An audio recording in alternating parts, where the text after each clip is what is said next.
नमस्कार, मैं हूं राज माहुर। आप देख रहे हैं द डायलॉग का व्यूज रूम।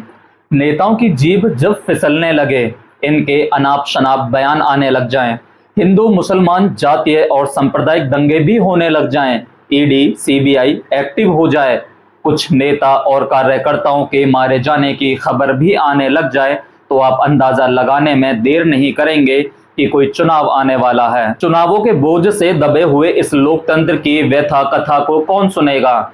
हम उस देश के वासी हैं जहां केवल चुनाव होते हैं, जहां चुनावी मानसून हमेशा बना रहता है। इस लोकतंत्र ने निर्वाचन आयोग के भवन को भी जानदार बना दिया है। भाई, जब अभी हरियाणा का चुनाव हुआ ही तो 2 और राज्यों का चुनाव साथ करवाया जा सकता था। बेमतलब का सेंसेशन में इस लोकतंत्र को रखने की क्या जरूरत थी। देश के पास और भी तो काम है। हर रोज की यही कहानी पढ़ी जाएगी तो इस दौर की नई कहानी कैसे लिखी जाएगी। देश का पूरा मिजाज फिर अब नवंबर तक के लिए सेट हो चुका है। फिर अब 2 महीने तक चुनावी दंगल का आनंद उठाया जाएगा। इन 2 राज्यों में चुनाव के साथ कुछ खाली सीटों पर उपचुनाव भी होने हैं। इस उपचुनाव का भी स्वरूप अखिल भारतीय ही है। कुल मिलाकर पूरा देश अब निरर्थक बहसों को देखने सुनने को अभिशप्त होगा। हरियाणा और जम्मू कश्मीर के चुनाव के परिणाम उत्तेजना से भरे हुए थे। जो भी हो, हम महसूस कर रहे हैं कि दिन प्रतिदिन चुनाव और भी ज्यादा रोचक होते जा रहे हैं। यहाँ कोई जीतकर भी हार जा रहा है तो कोई हार कर भी जीत रहा है। चुनाव की जीत और हार सहरा और ठिकरा में परिवर्तित हो जाती है। हार गए तो तुम जिम्मेदार और जीत गए तो मैं जिम्मेदार। यहाँ शपथ ग्रहण तक सस्पेंस बना रहता है। कभी भी कुछ भी हो सकता है। कौन बीच से निकलकर मुख्यमंत्री बन जाए, यह थ्रिल इन दिनों हम महसूस कर रहे हैं।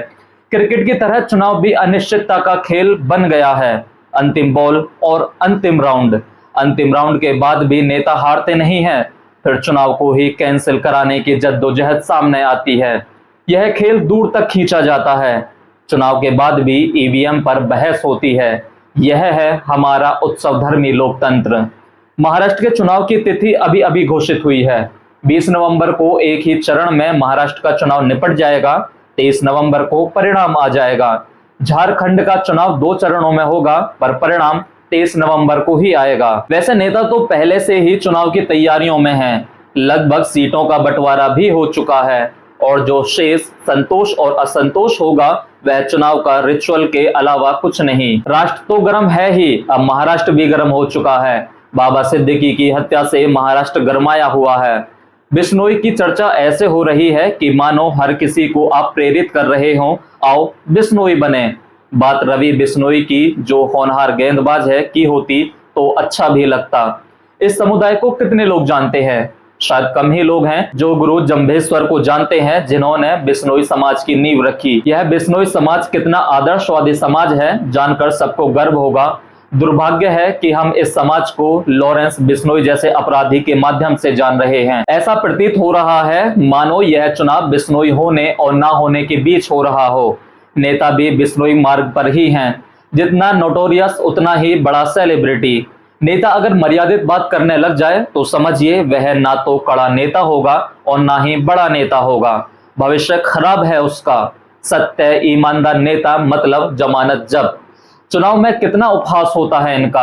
वोट कटवा होने का पुरस्कार तुरंत मिल जाता है, जैसे वह कोई मुड़कटवा राक्षस हो। सत्य लज्जित है। निर्लज्जता आज के समाज का सत्य है। जैसा राजा वैसी प्रजा नहीं, बल्कि जैसी प्रजा होगी वैसा ही राजा होगा। चुनाव में प्रतिसांस्कृतिक सूचनाओं को तरजीह ना दें। इससे प्रभावित होने का अर्थ है इन्हें प्रोत्साहित करना। आओ अपने हिस्से के लोकतंत्र को पहले मजबूत करें। बाद की बात तो इसके बाद होगी। ऊंट मत बनिए, करवट क्रांति से दूर होइए। अवधारणा के खेल में जीवन की धारणा को धूसरित ना करें।